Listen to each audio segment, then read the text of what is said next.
Hi guys and welcome back to the channel Deepak Yadav Education. Welcome to the Daily Hindu News and Editorial Analysis of 17th of September 2024. तो guys आज है तारीख 17 सितंबर 2024 और है Tuesday. देखेंगे आज के द हिंदू कंप्लीट न्यूज़पेपर को एनालाइज करेंगे। बट लेक्चर में आगे बढ़ने से पहले अगर आपको इस लेक्चर का पीडीएफ चाहिए तो क्या करना है, सबसे पहले डाउनलोड करना है टेलीग्राम, देन उसके बाद जाके सर्च बॉक्स में टाइप करना Deepak Yadav education UPSC. As you can see guys आपको ये वाला चैनल मिल जाएगा, इस पर क्लिक करना और जाकर इस चैनल को ज्वाइन कर लेना। यहाँ से आप डेली बेसिस पे इस लेक्चर के पीडीएफ को डाउनलोड कर पाओगे। नाउ हमेशा की तरह हम लोग अपने लेक्चर को एक मैप के क्वेश्चन के साथ स्टार्ट करेंगे। तो आज आप सभी को मैप में जाकर देखना है पालामऊ टाइगर रिजर्व को कहाँ पर है एग्जैक्टली लोकेटेड, इसको अच्छे से मैप में देखना। देन उसके बाद आकर नीचे कमेंट सेक्शन में टाइप करना, जिससे कि आप लोग इसको लंबे समय तक याद रख पाओगे। साथ ही साथ एक क्वेश्चन सॉल्व करेंगे जो कि यूपीएससी पैटर्न के ऊपर बेस्ड है डेली बेसिस पे। यहाँ पे हम एक प्रैक्टिस क्वेश्चन को भी सॉल्व करते हैं। दोस्तों कल के वीडियो में हमने मिशन मौसम के बारे में पढ़ा था, आपको याद होगा। तो इस पर्टिकुलर मिशन को लेकर दो स्टेटमेंट हैं। पहला स्टेटमेंट बोलता है कि इस पर्टिकुलर मिशन का मेन पर्पस है जो हमारा वेदर फोरकास्टिंग होती है या जितने भी हमारे मौसम को लेकर रिसर्च एंड डेवलपमेंट है, इसको और ज़्यादा मजबूत करना, ताकि हम वेदर का जो प्रेडिक्शन है वो अच्छी तरीके से कर सकें। दूसरा स्टेटमेंट बोलता है कि जो मिनिस्ट्री ऑफ अर्थ साइंस है ये एक इंपॉर्टेंट बॉडी है जो कि यहाँ पे इस मिशन को इम्प्लीमेंट करने का यानी लागू करने का काम करेगी। तो बताइए दोनों में से कौन सा स्टेटमेंट सही है। Option number A 1 only, B 2 only, C दोनों सही हैं या फिर डी दोनों के दोनों गलत हैं। तो उसका सही आंसर सभी को नीचे कमेंट सेक्शन में देना है। तो चलिए शुभारंभ करते हैं और चलते हैं सबसे पहले थंबनेल वाले इंपॉर्टेंट आर्टिकल की तरफ। तो दोस्तों ऐसे बहुत सारे न्यूज़ आर्टिकल्स आप लोगों ने कल पढ़े होंगे।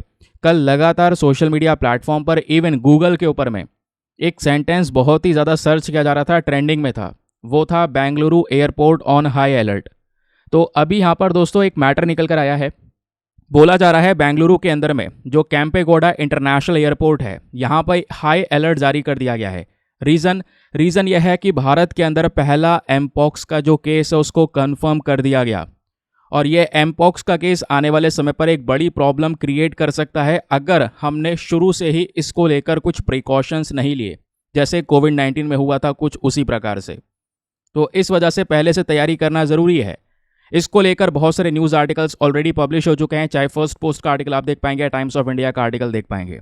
इतना ही नहीं, ये एमपॉक्स के केसेस दोस्तों भारत के साथ साथ हमारे आसपास के पड़ोसी देशों में तेज़ी से इंक्रीज हो रहे हैं। जैसे मैंने बोला भारत में पहला एमपॉक्स का केस कंफर्म हो चुका है, लेकिन पाकिस्तान में ऐसे 6 केस आ चुके हैं। उसके अलावा फिलीपींस के अंदर भी दोस्तों कुछ केसेस यहाँ पर देखने को मिले। धीरे धीरे ये केसेस बढ़ रहे हैं। WHO ने एक ग्लोबल हेल्थ कंसर्न इसको बोल दिया है कि हाँ एक चिंता का विषय है, हमें बहुत ध्यान से हर एक प्रिकॉशंस को लेकर काम करना होगा, क्योंकि एक बार हम कोविड-19 को झेल चुके हैं। हालांकि कोविड-19 जैसा ये फैटल डिजीज़ नहीं है, बट एमपॉक्स भी बड़ी प्रॉब्लम्स क्रिएट कर सकता है। इसी को देखते हुए ये बेंगलुरु का Kempegowda international airport high alert पर आया। और हाई अलर्ट पर के साथ साथ यहाँ पर क्या कर रहे हैं ये लोग, ज़रा इस बात को सुनिए दोस्तों। बोला जा रहा है कि इस एयरपोर्ट पे अलग अलग 4 टेस्टिंग फैसिलिटीज़ प्रोवाइड करवा दी गई है। जितने भी इंटरनेशनल पैसेंजर्स यहाँ पे अराइव करेंगे, बाहर से आ रहे होंगे, स्पेशली ध्यान रखना एक वर्ड यूज़ कर रहा हूँ, specially from African countries. Africa में ही सबसे ज़्यादा एमपॉक्स के केसेस हैं, इवन शुरुआती वहाँ से होती है। तो दोस्तों यहाँ पे इस वजह से अफ्रीका से जो लोग आ रहे हैं इंडिया के अंदर में, उनका प्रॉपर तरीके से स्क्रीनिंग होगा एयरपोर्ट पर ही। और बताया जा रहा है कि 2000 से ज़्यादा जो पैसेंजर्स हैं इनको डेली बेसिस पे टेस्ट किया जाएगा और देखा जाएगा कि इनमें कोई सिम्टम्स तो नहीं आ रहे हैं एमपॉक्स केसेस के। अगर कोई यहाँ पर लक्षण दिखाई पड़ते हैं तो उसी के साथ में 21 दिन के लिए उन लोगों को वहीं पे क्वारंटाइन कर दिया जाएगा, आइसोलेट कर दिया जाएगा। फिर 21 दिन बाद फिर से टेस्टिंग होगी, हेल्थ चेकअप होगा, देखा जाएगा अगर यहाँ पर एमपॉक्स का कुछ और लक्षण वहाँ पे प्रेजेंट है उनके अंदर में, तो और ज़्यादा लंबे समय तक क्वारंटीन किया जा सकता है।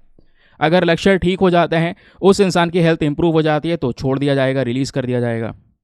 तो इस तरीके से टेस्ट एंड 21 डेज़ का जो यहाँ पे क्वारंटीन वाला प्रोसीजर है इसको वापस से ले आया गया है। जैसे मैंने आपको बताया ये सब कुछ इसलिए हो रहा है क्योंकि अभी 26 साल के एक व्यक्ति के अंदर में जो हरियाणा से बिलोंग करते हैं उनके अंदर ये एमपॉक्स का केस पाया गया। बताया ये भी गया कि भाई वो उन्होंने इंटरनेशनल ट्रैवलिंग की थी, तो इंटरनेशनल कहीं ना कहीं आज के समय पर जो कनेक्शंस हैं ये एमपॉक्स के केसेस को बढ़ावा दे सकता है, ये यहाँ पे देखने को मिल जाएगा। स्पेशली जो passengers democratic Republic of Congo से आएंगे या सेंट्रल अफ्रीकन कंट्री से आएंगे, तो उनके ऊपर में खासकर ध्यान रखा जाएगा। इसके साथ साथ हैदराबाद और न्यू दिल्ली, यहाँ पर भी दोस्तों एक्शन लिया जा चुका है, क्योंकि अफ्रीका से बहुत सारे स्टूडेंट्स आए हुए हैं जो भारत के अंदर में पढ़ाई कर रहे हैं, है ना, या दूसरे और यहाँ पर हायर एजुकेशन को परस्यू कर रहे हैं।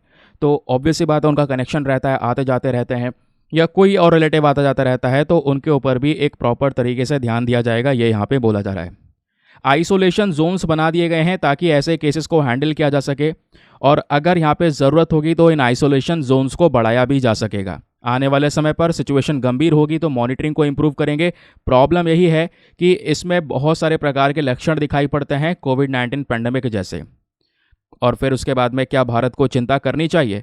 हाँ बिल्कुल, यहाँ पर करनी चाहिए, क्योंकि ऐसे ही हमने हल्के में कोविड को भी लिया था, बट सिचुएशन काफ़ी ज़्यादा डिफरेंट हो गई थी थोड़े समय बाद, क्योंकि वर्ल्ड हेल्थ ऑर्गेनाइजेशन दोस्तों ऑलरेडी यहाँ पर बोल चुका है ये एक पब्लिक हेल्थ कंसर्न है, दुनिया भर के लिए चिंता है। तो सवाल ये भी है, सर कोई वैक्सीन वगैरह इसके लिए नहीं आई है क्या? आपको याद होगा आज से 2 दिन पहले मैंने एक न्यूज़ आर्टिकल आपके साथ में डिस्कस किया था कि WHO ने एक वैक्सीन को अप्रूवल दिया है। उस वैक्सीन का नाम याद है आपको? ज़रा याद करने की कोशिश कीजिए। वो है बावेरियन नॉर्डिक वैक्सीन, है ना? ये पढ़ाया था ना, परसों के वीडियो में पढ़ाया था, बावेरियन नॉर्डिक MVABN। ये पहली वैक्सीन है दोस्तों जो एमपॉक्स के अगेंस्ट में यूज़ की जा सकती है, जिसको WHO ने अप्रूव किया है। लेकिन सवाल यह है कि वैक्सीन कब दी जाएगी? जैसे कोविड में कोविड होने से पहले वैक्सीन दी जा रही थी ताकि आपकी इम्यूनिटी इतनी मजबूत हो जाए कि कोई वायरस आपको अफेक्ट ना कर सके, वैसी एमपॉक्स वायरस होने से पहले यहाँ पर आपको ये वैक्सीन मिल जाती है। अगर इसका सिंगल डोज लेंगे तो 76% इफेक्टिव होगी, और अगर 2 डोज लेंगे तो लगभग 82% तक यहाँ पर ये इफेक्टिव हो सकती है। लेकिन एमपॉक्स होने से पहले लेना होगा। हाँ, बाद में भी ले सकते हैं, बट उतना ज़्यादा बढ़िया तरीके से काम नहीं कर पाएगी। पहले ले लेंगे तो इससे क्या होगा, ये जो वायरस है वो आपके बॉडी में एंटर ही नहीं कर पाएगा या सही से काम नहीं कर पाएगा। अब क्वेश्चन ये भी है कि सर एमपॉक्स में होता क्या है? देखो, इस तरीके से बॉडी के ऊपर में ब्लिस्टर्स हो गए और इस तरीके से यहाँ पे जो दाने हैं वो देखने को मिल जाते हैं इस एमपॉक्स वाले केसेस में। एमपॉक्स एक जूनोटिक वायरस है जो कि जानवरों से इंसान में आता है और फिर इंसानों से दूसरे इंसानों में फैलना शुरू हो जाता है, और सबसे ज़्यादा यहाँ पे सेंट्रल अफ्रीकन कंट्रीज़ या वेस्टर्न अफ्रीकन कंट्रीज़ के अंदर में ये प्रॉब्लम आपको नज़र आएगी। अब इसके सिम्टम्स क्या होते हैं? जैसे मैंने आपको बताया, बॉडी के ऊपर में रैशेस हो जाते हैं, इस तरीके से दाने हो जाते हैं, जो हमारा थ्रोट होता है उसमें सूजन हो जाती है, और भी कई सारे प्रकार के मेडिकल कॉम्प्लिकेशंस हमको देखने को मिलते हैं। ठीक है, क्लियर हो गया? उसके बाद दोस्तों यहाँ पे ये बीमारी ट्रांसमिट हो सकती है एक इंसान से दूसरे इंसान में, बिल्कुल जैसे मैंने आपको बताया, ह्यूमंस के माध्यम से। यहाँ पे मान लो किसी को एमपॉक्स वायरस है ना, अब उसके कांटेक्ट में कोई नॉर्मल इंसान आता है, उसके बॉडी फ्लूइड के कांटेक्ट में आता है, नहीं उसके पसीने के कांटेक्ट वगैरह में आ जाता है, या कोई रेस्पिरेटरी ड्रॉपलेट्स के कांटेक्ट में आ जाता है, तो इससे भी यहाँ पर ये एमपॉक्स का केस जो है वो नॉर्मल इंसान में फैल जाएगा। तो अभी दुनिया भर में ऐसे केसेस यहाँ पर देखने को मिल रहे हैं। अफ्रीका में एक चिंता का विषय है ही, जैसे मैंने बताया, इंडिया में भी एक केस कंफर्म किया गया, उसके अलावा पाकिस्तान में कई केसेस आ चुके हैं, साउथ ईस्ट एशियन कंट्रीज़ में भी केसेस यहाँ पर ये नज़र आ रहे हैं। सिम्टम्स मैंने आपको बता दिया कि दाने होने लगते हैं, राशेस होती हैं, मसल्स में पेन होने लगता है, फीवर हो जाता है, सर में बहुत ज़्यादा दर्द होता है, गले में यहाँ पर सूजन हो जाती है। ऐसे कुछ केसेस हमको नज़र आते हैं। समझ गए? चलिए आगे आते हैं अगले न्यूज़ आर्टिकल पर। अगले न्यूज़ आर्टिकल पर बढ़ने से पहले एक रेलिवेंट चीज़ मैं आपको बता देता हूँ। जैसे कि यहाँ पे जो हमारे वीडियोज़ जो हैं, पहले इस चैनल पे 2 अपलोड हुआ करते थे। एक आपका इंडियन एक्सप्रेस का, जहाँ पे बहुत सारे छोटे आर्टिकल्स प्रीलिम्स के लिए आपको प्रॉपर तैयारी करवाई जाती है और MCQ की प्रैक्टिस करवाई जाती है। तो वो वाला वीडियोस वापस से शुरू हो चुका है अपलोड होना। दोस्तों इसको शाम में अपलोड किया जाएगा, यानी एक दिन पहले आपको मिल जाएगा। तो जैसे आज 17 सितंबर का जो ये वीडियो है, इसको कल रात ही मैंने 16 सितंबर को रात 8:30 बजे अपलोड कर दिया है।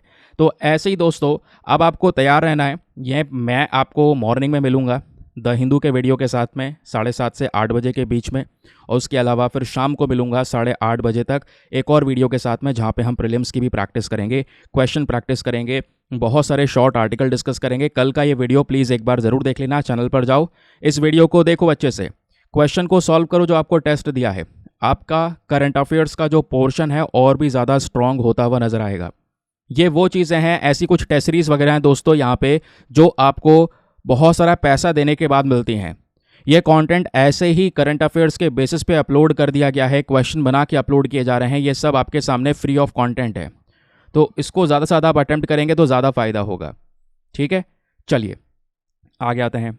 आज के द हिंदू अखबार में बहुत सारे टॉपिक हैं। जैसे सबसे पहली खबर है हमारे पेज नंबर 10 पर, बहुत important, GS paper number 3 environment के साथ में दोस्तों आप इसको लिंक कर सकते हैं। क्या बात हो रही है? Renewable energy sector will power India's growth, ऐसा यहाँ पर पीएम मोदी का कहना है। देखो, पहले हम लोग शुरू से शुरू करेंगे, यानी बेसिक से समझेंगे। पीएम मोदी ने कल मंडे में एक समिट था, उसको यहाँ पे इनॉग्रेट किया। उस समिट का नाम है री इन्वेस्ट, ठीक है, यानी renewable energy investors meeting and expo. ये समिट कहाँ पे होता है? गुजरात के अंदर में। तो इस समिट को एड्रेस करते हुए इन्होंने स्पीच दी, और स्पीच के अंदर में कई सारी चीज़ों पे स्पेशल फोकस किया, और स्पेशली रिन्यूएबल एनर्जी के ऊपर में बड़ा फोकस किया जा रहा है। ध्यान रखिएगा, पीएम मोदी बोलते हैं कि आज 140 करोड़ जो इंडियंस हैं, हमने यहाँ पे शपथ ली है कि हम अपने देश को तीसरी सबसे बड़ी अर्थव्यवस्था बनाएंगे। आज हम 5th लार्जेस्ट इकॉनमी हैं। हमारा टारगेट है आने वाले समय पर हम 3rd लार्जेस्ट इकॉनमी बनकर आएँ। और दूसरी चीज़, जो रिन्यूएबल सेक्टर है, इस रिन्यूएबल सेक्टर से ही हमारी देश की इकोनॉमिक ग्रोथ होगी। आज हम लोग दुनिया भर की कंट्रीज़ पॉल्यूशन को काउंटर करने के ऊपर में फोकस कर रहे हैं, क्लाइमेट चेंज जैसी चीज़ों से लड़ने के ऊपर में फोकस कर रहे हैं। तो इसमें सबसे बड़ा सहयोग जो हमारा कुछ कर सकता है वो है रिन्यूएबल एनर्जी। क्या होती है रिन्यूएबल एनर्जी, भारत कहाँ तक पहुँच चुका है रिन्यूएबल एनर्जी के मामले में, सब कुछ बताऊँगा, डोंट वरी। तो दोस्तों यहाँ पे पीएम मोदी ये भी बोलते हैं कि इंडिया का मेन पर्पज़ यह है कि हम टॉप पर जाएं, और केवल टॉप पर ना जाएं, उस पोजीशन को हम मेंटेन करके रखें लंबे समय तक। ये हमारा मेन पर्पज़ होना चाहिए, जिसमें हमारा ये भी मेन पर्पज़ होगा कि हम रिन्यूएबल एनर्जी के साथ साथ 12 नए इंडस्ट्रियल सिटीज़ बना रहे हैं, नए स्पीड कॉरिडोर्स बना रहे हैं, रोड कॉरिडोर्स बना रहे हैं, 15 semi high speed Vande Bharat trains यहाँ पर लॉन्च हो चुकी हैं, ठीक है। रिसर्च और डेवलपमेंट्स को ज़्यादा से ज़्यादा प्रमोट किया जा रहा है। उसके अलावा जो हमारी कह सकते हैं बायो E3 पॉलिसी है, जहाँ पे हम इथेनॉल वगैरह मिलाने की कोशिश कर रहे हैं पेट्रोल के अंदर में, है ना, बायोफ्यूल्स को प्रमोट करने की बात की जा रही है।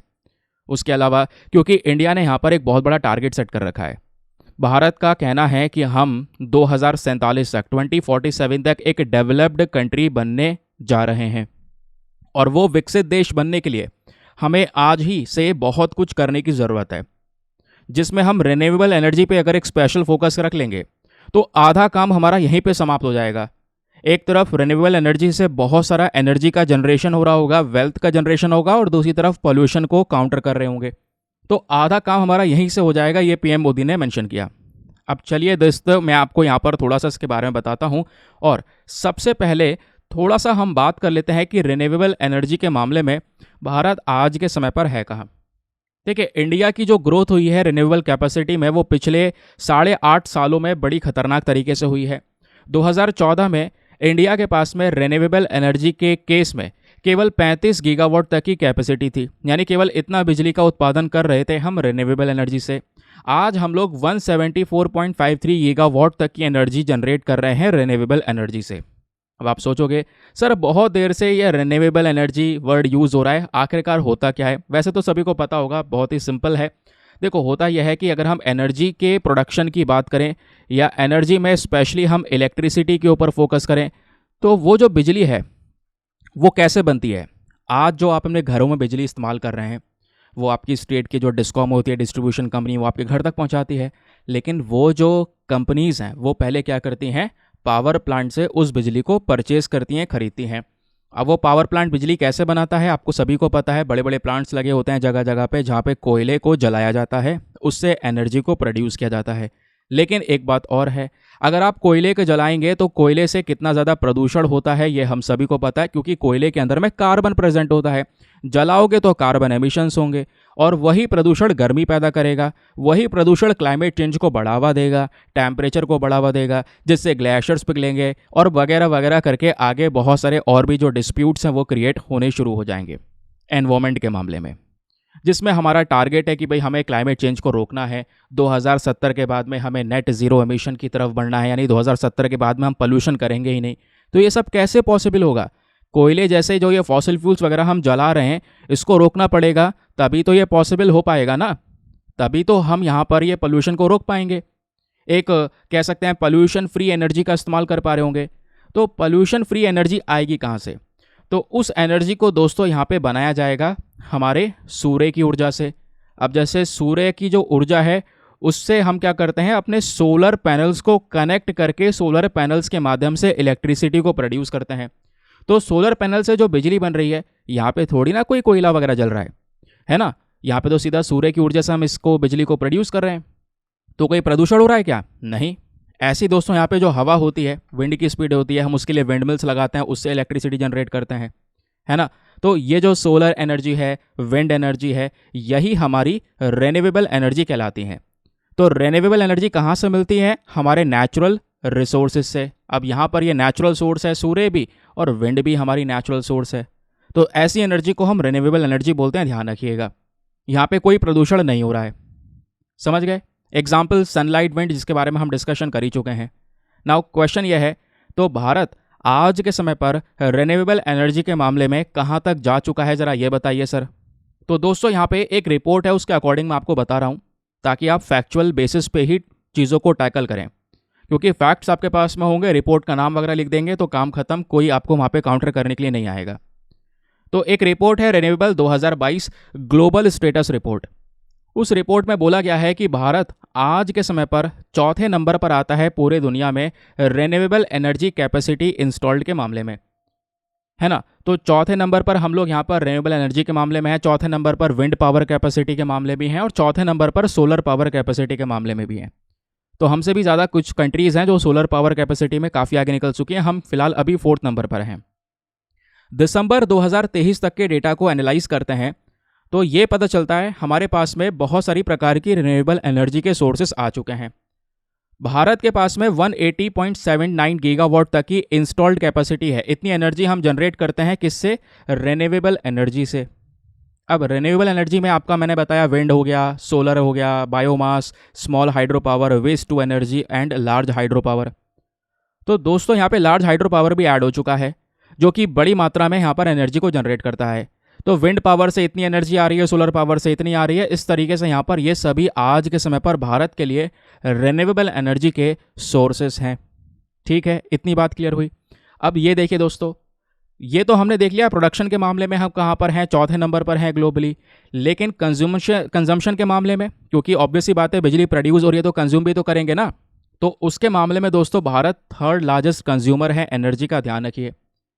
हम 3rd लार्जेस्ट कंज्यूमर के साथ साथ आज के समय पर बहुत बड़े पोल्यूटर भी हैं, यानी पोल्यूशन भी करते हैं। पोल्यूशन के मामले में भी हम यहाँ पे 3rd लार्जेस्ट पर ही हैं। पहले पे अमेरिका, चाइना जैसे कंट्रीज़ हैं जो प्रदूषण कर रहे हैं। 3rd नंबर पर हम हैं जहाँ पे ग्रीन हाउस गैस एमिशंस हो रहा है। तो 3rd नंबर पर आते हैं पोल्यूशन करने में। इसीलिए तो यहाँ पे हम लगातार फोकस कर रहे हैं कि हम क्या कर सकें, अपना ट्रांजिशन कर सकें टूवर्ड्स दी रिन्यूएबल एनर्जी। क्योंकि रिन्यूएबल एनर्जी को अगर हम ज़्यादा से ज़्यादा प्रोड्यूस कर लेंगे, यहाँ से हमारी ज़्यादा रिक्वायरमेंट्स पूरी हो रही होंगी, तो इससे पोल्यूशन को काउंटर किया जा सकता है। समझ गए।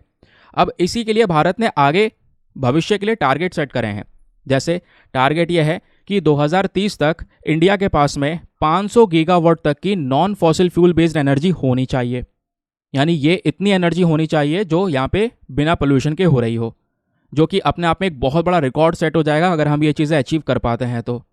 और इस प्लानिंग में बहुत सारा पैसा भी लगेगा, नो डाउट, क्योंकि भाई सोलर एनर्जी जनरेट करनी है तो सोलर पैनल्स बनाने होंगे, विंड से एनर्जी जनरेट करनी है, विंड मिल्स चाहिए आपको, ऐसे बहुत सारी मैन्युफैक्चरिंग करनी होगी। तो इसमें इन्वेस्टमेंट लगभग 2.44 लाख करोड़, यानी कि अगर हम ट्रिलियन से बात करें तो 2.44 ट्रिलियन रुपीज़ लगने वाले हैं। डॉलर नहीं, रुपीज़ की बात कर रहा हूँ, ये अमाउंट लगने वाला है। तब जाके यहाँ पे हम क्या कर पाएंगे, बड़े मात्रा में रिन्यूएबल एनर्जी से जो इलेक्ट्रिसिटी है वो जनरेट कर पाएंगे। और इसी के साथ में इंडिया एक और टारगेट अचीव कर पाएगा, क्योंकि जैसे मैंने बोला 2070 तक हमें नेट ज़ीरो एमिशन का टारगेट अचीव करना है। 2070 के बाद में प्रदूषण नहीं करना है ना। तो ये चीज़ें भी अचीव हो पाएंगी जब हम इस तरीके से अपना इन्वेस्टमेंट प्लान लेकर चलेंगे। क्लियर हो गया। नाउ क्वेश्चन ये है कि केवल चलेंगे और टारगेट सेट कर लिए हैं, केवल इससे काम हो जाएगा क्या? हम कुछ कर नहीं रहे हैं? नहीं, बहुत सारे स्टेप्स हैं दोस्तों जो कि आज के समय पर लिए गए हैं भारत सरकार के थ्रू, जहाँ पे हम रिन्यूएबल एनर्जी को प्रमोट करने की बात कर रहे हैं। आप मान लीजिए आपसे क्वेश्चन बन जाए, इंटरव्यू में पूछा जाए कि रिन्यूएबल एनर्जी के लिए हम कुछ कर रहे हैं या नहीं कर रहे हैं, बताइए। तो आप बहुत सारी स्कीम्स के धड़धड़ नाम बता सकते हैं। जैसे पहले अगर हम देखेंगे तो बजट ही भारत ने बढ़ा दिया है। अब की बार का जो 2024-25 का बजट आया है, इसमें इंडिया ने 10,000 करोड़ रुपए खर्चे हैं सोलर पावर स्कीम के लिए, कि हम इतना पैसा खर्चेंगे सोलर पावर को बढ़ावा देने के लिए, ऑफशोर विंड एनर्जी को बढ़ावा देने के लिए। फिर दूसरा यहाँ पे हमारे पास में प्रधानमंत्री सूर्योदय योजना देखने को मिलेगी, जहाँ पे लोगों के छतों पर सोलर पावर सिस्टम को लगाने के लिए उनको सपोर्ट करेंगे हम। देश भर में 1 करोड़ घर पर ये सोलर पावर पैनल्स लगाए जाएं। फिर PLI स्कीम दोस्तों भारत सरकार की है, जहाँ पे हमारा मेन पर्पज़ है भारत के अंदर में मैन्युफैक्चरिंग सेक्टर को बढ़ाया जा सके, स्पेशली सोलर पैनल्स ऐसी चीज़ों को यहाँ पर ज़्यादा से ज़्यादा प्रोड्यूस किया जा सके। फिर उसके बाद एक कॉन्सेप्ट है नेशनल ग्रीन हाइड्रोजन मिशन का, जहाँ पे हम ग्रीन हाइड्रोजन को प्रोड्यूस करने की बात कर रहे हैं। इस पे फोकस रहेगा एम्प्लॉयमेंट के ऊपर में भी, और ग्रीन हाइड्रोजन भी दोस्तों यहाँ पर बिना पोल्यूशन के होगा, उसका भी यूज़ कर सकते हैं हम। फिर आता है PM कुसुम स्कीम, कई बार पढ़ा रखा हूँ मैं आपको PM कुसुम के बारे में, जहाँ पे हम अपने फार्मर्स के लिए एक एनर्जी सिक्योरिटी प्रोवाइड करवा रहे हैं, उनको यहाँ पर एक non fossil based energy provide करवाने की बात कर रहे हैं। तो ये कुछ स्टेप्स हैं जहाँ पे रिन्यूएबल एनर्जी को प्रमोट किया जा रहा है, क्योंकि रिन्यूएबल एनर्जी आज हमारे लिए बड़ी ज़रूरत बन चुकी है। ज़रूरत क्यों बन चुकी है? सबसे पहली चीज़, ये वाली जो एनर्जी है दोस्तों बहुत ही ज़्यादा क्लीनर है, ग्रीनर है। कहने का मतलब है कोई प्रदूषण हुआ नहीं है तो ग्रीन एनर्जी है, सस्टेनेबल रहेगी, और बहुत सारे नौकरियां यहाँ पे प्रोड्यूस होंगी। सिंपल सी बात है, हम नई टेक्नोलॉजी की साइड जा रहे होंगे, बहुत सारे सोलर पैनल्स लगेंगे, इंस्टॉलेशन होगा, उसको बनाने में, लगाने में, मेंटेनेंस करने के लिए, हर चीज़ के लिए लोगों की आवश्यकता पड़ेगी, तो बहुत सारा रोज़गार जनरेट होगा नहीं होगा? हाँ, एम्प्लॉयमेंट अपॉर्चुनिटीज़ बढ़ेगी उससे। फिर लगातार पावर सप्लाई आपको मिलेगी, 24/7 पावर सप्लाई आपको मिल सकती है ना। अलग अलग सेक्टर्स में हम इस रिन्यूएबल एनर्जी का इस्तेमाल कर सकते हैं, और सबसे बड़ी बात, इससे क्लाइमेट इश्यूज से टैकल किया जा सकेगा, यानी कि पोल्यूशन और कार्बन एमिशंस को रोका जा सकेगा। ठीक है, ये बेसिक चीज़ें ध्यान रखिएगा। हालांकि सोलर एनर्जी के मामले में इंडिया बहुत कुछ कर चुका है। आज रिन्यूएबल एनर्जी में जितनी भी चीज़ें हैं, चाहे आपकी सोलर एनर्जी हो, विंड एनर्जी हो, उसमें इंपॉर्टेंट हिस्सा जो है वो भारत के लिए सोलर पावर ही है। आज दोस्तों भारत ने बहुत बड़े बड़े सोलर पार्क्स बना रखे हैं। इंडिया के पास में 2 बड़े सोलर पार्क हैं, एक राजस्थान के अंदर भदला सोलर पार्क और दूसरा कर्नाटका के अंदर में पावगढ़ सोलर पार्क, जहाँ से बहुत सारा जो सोलर एनर्जी है वो जनरेट किया जाता है। तो उसको ध्यान रखिएगा, एग्जाम के लिए रेलिवेंट है। कहने का मतलब है, आर्टिकल तो हर कोई पढ़ लेता है, या आपने न्यूज़ आर्टिकल पढ़ लिया, लेकिन इस न्यूज़ आर्टिकल के पीछे बैकग्राउंड डेटा भी पढ़ना होगा। अब यहाँ से कोई क्वेश्चन आएगा मेंस में या प्रीलिम्स में, आपके पास में इनफ कंटेंट है। इस तरीके से दोस्तों यहाँ पे न्यूज़पेपर को पढ़ा जाता है, और ऐसे ही मैं हर एक आर्टिकल आपको पढ़ाता हूँ with proper data, proper notes, facts for prelims also. Now अब इन सब चीज़ों को देखते हुए दोस्तों एक इंपॉर्टेंट बात है जिसको आप सुनिएगा। अगर आप हमारे पेड ग्रुप्स को ज्वाइन करना चाहते हैं तो आपके पास में बढ़िया मौका है इसको ज्वाइन करने के लिए। यहाँ पर आपको डेली बेसिस पे करंट नोट्स के PDF वगैरह प्रोवाइड करवाए जाते हैं। फॉर एग्जांपल, जैसा भी आपने देखा, ये सब डेटा जो मैंने आपको प्रोवाइड करवाया है ना, ये सब डेटा आपको एक सिंपल से सादे से PDF में कंपाइल करके दिया जाता है। एक ऐसा PDF जिसका प्रिंट आउट वगैरह आप निकलवा सकते हैं, जिससे आपकी प्रिपरेशन में बहुत हेल्प मिल जाती है। जो घंटे घंटे आप लिखने लगते हैं, नोट्स बनाने लगते हैं, है ना, वो सब चीज़ों की दिक्कतें खत्म हो जाती हैं। करंट अफेयर्स का डेटा कहाँ पे स्टोर करके रखें, वो सब इश्यूज़ खत्म हो जाते हैं। जो PDFs हैं हिंदी इंग्लिश दोनों भाषाओं में है। इस ग्रुप में दोस्तों जितना भी करंट अफेयर का कंटेंट है वो सिक्योर है और सीक्वेंस में पड़ा है, तो आपकी प्रिपरेशन ईजी हो जाती है। मैं फिर बोल रहा हूँ, तो डेट वाइज पड़ा हुआ है, किसी भी तारीख का PDF उठाओ, डाउनलोड करो, पढ़ो, डिलीट करो, अनलिमिटेड ऑप्शंस आपके पास में अवेलेबल हैं।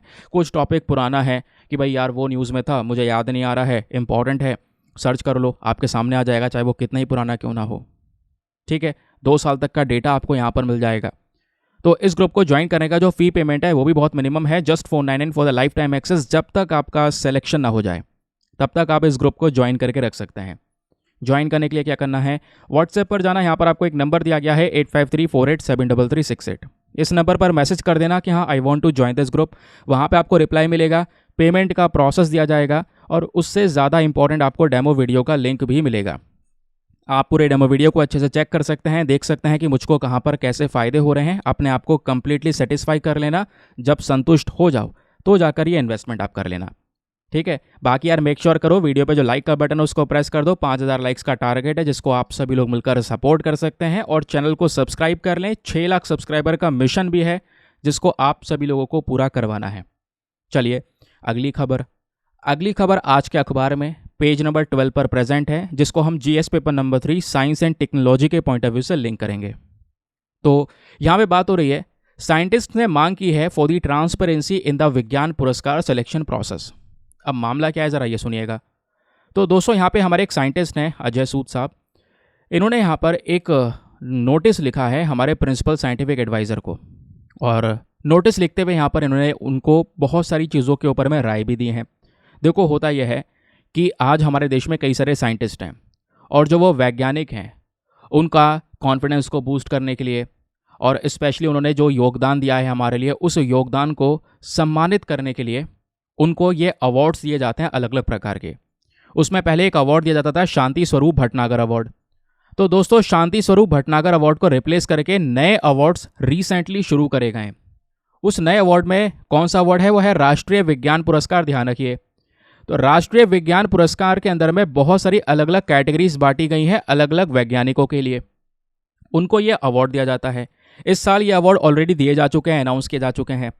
बट यहाँ पे जो हमारे साइंटिस्ट हैं उनका कहना यह है कि हम सरकार से चाहते हैं कि राष्ट्रीय विज्ञान पुरस्कार जो अवार्ड दिया जाता है, ये अवार्ड डिसाइड करने के लिए पहले एक कमेटी बनती है जिसको बोलते हैं राष्ट्रीय विज्ञान पुरस्कार कमेटी। उसमें कई सारे लोग शामिल होते हैं गवर्नमेंट के, वो सब मिलकर यहाँ पे नॉमिनेट करते हैं और वही सब लोग मिलकर डिसाइड करते हैं कि कौन से साइंटिस्ट को कौन सा अवार्ड मिलना है। तो दोस्तों यहाँ पे बाकी साइंटिस्ट का कहना है कि सर इसमें ट्रांसपेरेंसी को मेंटेन करके रखिएगा। एक अगर ट्रांसपेरेंसी रहेगी तो हमको पता चलेगा क्लियरली किस साइंटिस्ट को कौन सा अवार्ड मिल रहा है, कैसे उसको सेलेक्ट किया जा रहा है, हर एक चीज़ हमारे सामने होगी। तो इससे हमें पता चल सकेगा कि हाँ सभी के साथ में जस्टिस हो रहा है। नहीं तो फिर प्रॉब्लम्स होंगी, ट्रांसपेरेंसी नहीं होगी तो आप अपने ही मतलब किसी भी साइंटिस्ट को अगर ये अवार्ड दे देंगे तो ज़्यादा बेटर नहीं रहेगा। जो डिज़र्व करता है उसको यहाँ पर ये अवार्ड्स मिलने चाहिए, उस प्रकार की चीज़ें यहाँ पर आपको देखने को मिल जाएंगी। तो इससे पहले जो आपका शांति स्वरूप भटनागर वाला अवार्ड दिया जाता था ना, वो वाला अवार्ड हमारी council of scientific and industrial research दिया करती थी, जहाँ पे खुद बहुत सारे साइंटिस्ट हुआ करते थे, जो एक्सपर्ट्स हुआ करते थे, वो सब मिलकर डिसीजन लिया करते थे, उसके बाद जाकर यहाँ पे अवार्ड दिया करते थे। लेकिन अब ये कमेटी जो आई है, इस कमेटी में यहाँ पर बहुत सारे बाहर के लोग भी प्रेजेंट हैं जो मिलकर डिसीजन लेंगे और ये अवार्ड्स देंगे। इस वजह से बोला जा रहा है कि पहले का प्रोसेस ठीक था, लेकिन अभी का प्रोसेस ठीक है जैसा आप चाह रहे हैं, लेकिन ट्रांसपेरेंसी मेंटेन रखिएगा। कैसे सेलेक्ट किया है, हर एक जो आपने डिसीजन लिया है वो हमारे सामने हमको प्रस्तुत कीजिएगा, हम उसको देखेंगे। तो वो बात यहाँ पे साइंटिस्ट के माध्यम से रखी गई है। तो ये हमारा हो गया दोस्तों न्यूज़ आर्टिकल। लेकिन क्या एग्ज़ाम में इस आर्टिकल से कोई चीज़ ऐसी है जो सीधा हेल्प कर सकती है? सीधा इस आर्टिकल से हेल्प नहीं करेगी। आपको एनालिसिस करना है तो आर्टिकल पढ़ने के साथ साथ थोड़ा बैकग्राउंड डेटा छानना पड़ेगा, जानना होगा राष्ट्रीय विज्ञान पुरस्कार क्या है, कैसी कैटेगरीज में दिया जाता है, क्यों दिया जाता है, कौन कौन से फील्ड्स में दिया जाता है। बहुत रेलिवेंट चीज़ें हैं और पहली बार शुरुआत हो चुकी है इसकी, इस साल पहली बार दिए गए हैं, तो एग्ज़ाम के लिए बहुत इंपॉर्टेंट है, ध्यान रखिएगा। तो राष्ट्रीय विज्ञान पुरस्कार, ध्यान रखना दोस्तों, ये वो अवार्ड्स होते हैं जहाँ पे हम अपने साइंटिस्ट का जो अचीवमेंट्स है उसको सम्मानित करते हैं। और ये जो अवार्ड्स हैं ये दिए जा सकते हैं हमारे जो इंडियन ओरिजिन के लोग हैं, इसमें पर्सन ऑफ इंडियन ओरिजिन भी हो सकते हैं, जो यहाँ पर इंडिया में काम कर रहे हैं या बाहर काम कर रहे हैं, उनको भी यहाँ पे सेलेक्ट किया जा सकता है। ये अवार्ड किस लिए दिया जाता है? ये उस साइंटिस्ट को दिया जाता है जिन्होंने एक बहुत ही ज़्यादा एक्सेप्शनल, बहुत ज़्यादा हट कर एक योगदान दिया है हमारे देश के रिसर्च इनोवेशंस के अंदर में। तो इसके लिए यहाँ पे जो राष्ट्रीय विज्ञान पुरस्कार है ये सबसे पहली बार लाया गया 2024 के अंदर में। जैसे मैंने बोला इसी साल इसकी शुरुआत हुई है, तो एग्ज़ाम में क्वेश्चन बनने के चांसेस भी बढ़ जाते हैं। तो दोस्तों ये जो अवार्ड, ये पुरस्कार की जो शुरुआत हुई है, इस शुरुआत में पुराने वाले पुरस्कार को रिप्लेस कर दिया गया है। पहले भी साइंस वाली कैटेगरी में अवार्ड दिए जाते थे, लेकिन वो शांति स्वरूप भटनागर वाले अवार्ड्स हुआ करते थे। इसी को अपग्रेड करके नया वर्जन आ गया जिसको हमने नाम दे दिया राष्ट्रीय विज्ञान पुरस्कार। समझ गए? तो ये जो नए अवार्ड्स हैं ये क्या करते हैं, जिस भी साइंटिस्ट का एक बहुत बड़ा अचीवमेंट है उस चीज़ को यहाँ पर वो रिकग्नाइज करते हैं। ये अवार्ड हर साल अनाउंस करे जाएंगे 11 मई को। तो अब की बार भी 11 मई को अनाउंस कर दिया गया। 11 मई को होता है नेशनल टेक्नोलॉजी डे, तो इस दिन अवार्ड का अनाउंसमेंट होगा। केवल अनाउंसमेंट होगा। ये अवार्ड एग्जैक्टली दिए कब जाएंगे, ये जब सेरेमनी होती है वो 23 अगस्त को हुआ करेगी। 23 अगस्त को हम नेशनल स्पेस डे सेलिब्रेट करेंगे। और दूसरी बात, ये जो आपका राष्ट्रीय विज्ञान पुरस्कार है दोस्तों, ये अलग अलग प्रकार की कैटेगरीज में दिया जाता है। फिजिकल साइंस के साइंटिस्ट हो गए, chemical science, biological science, mathematical science, earth and atmospheric science, engineering science. तो ऐसे पर्टिकुलर सेक्शंस के अंदर में जो साइंटिस्ट हैं जिनका कॉन्ट्रीब्यूशन है एक्सेप्शनल, उनको इस अवार्ड से सम्मानित किया जाएगा। अब एक बात और ध्यान रखिए कि राष्ट्रीय विज्ञान पुरस्कार के अंदर बहुत सारे अलग अलग कैटेगरीज को बांटा गया है। और वो कौन सी कैटेगरीज हैं? ये 4 कैटेगरीज हैं। पहला आता है विज्ञान रत्न। ये बेसिकली लाइफ टाइम अचीवमेंट के लिए सबसे बड़ा अवार्ड है विज्ञान पुरस्कार में। दूसरा आता है विज्ञान श्री, और तीसरा है विज्ञान युवा शांति स्वरूप भटनागर। स्पेशली जो यहाँ पर यंग साइंटिस्ट होते हैं, नौजवान साइंटिस्ट जिनकी उम्र 45 साल तक है, जिन्होंने बहुत बड़ा योगदान दिया है, उनको ये वाला अवार्ड दिया जाता है। फिर चौथा है हमारा विज्ञान टीम, जहाँ पे पूरी टीम एक्सेप्शनल काम करती है। जैसे अब की बार 2024 में जो चंद्रयान 3 लॉन्च हुआ है ना, जो चंद्रयान 3 हमारा लैंड किया लास्ट ईयर, तो वो पूरी टीम का वर्क था। तो उस वाली टीम को अब की बार विज्ञान टीम वाला पुरस्कार दिया गया है। तो ध्यान रखिए दोस्तों, ऐसे 56 अवार्ड्स आपको देखने को मिल जाएंगे जो ऐसे 4 कैटेगरीज में बांटे जाते हैं। यहाँ पे कोई कैश नहीं है, एक सनद दिया जाता है, सर्टिफिकेट और मेडल वगैरह यहाँ पर मिलता है। और जो ये अवार्ड्स हैं ये इस प्रकार से अलग अलग डोमेन्स में मिलते हैं। ये डोमेन्स मैंने आपको ऑलरेडी समझा दिए हैं। अब की बार 2024 में ये राष्ट्रीय विज्ञान पुरस्कार किस किस को मिला है, ज़रा इसको ध्यान रखिएगा। तो अब की बार विज्ञान रत्न वाला अवार्ड दिया गया है जी पद्मनाभन को, जिनको जाना जाता है, उनका एक बहुत बड़ा लाइफ टाइम अचीवमेंट है बायोलॉजिकल साइंस के मामले में, जिन्होंने काम किया है मलेरिया पैरासाइट के ऊपर में। ये व्यक्ति फॉर्मर डायरेक्टर रह चुके हैं इंडियन इंस्टीट्यूट ऑफ साइंस के, और पहले पद्मश्री और पद्म भूषण से भी यहाँ पर इनको सम्मानित किया जा चुका है। तो ये नाम ध्यान रखिए, वनडे एग्जामिनेशन में पूछा जा सकता है। और इस बार जो विज्ञान टीम का पुरस्कार है वो चंद्रयान 3 वाली टीम को दिया गया है।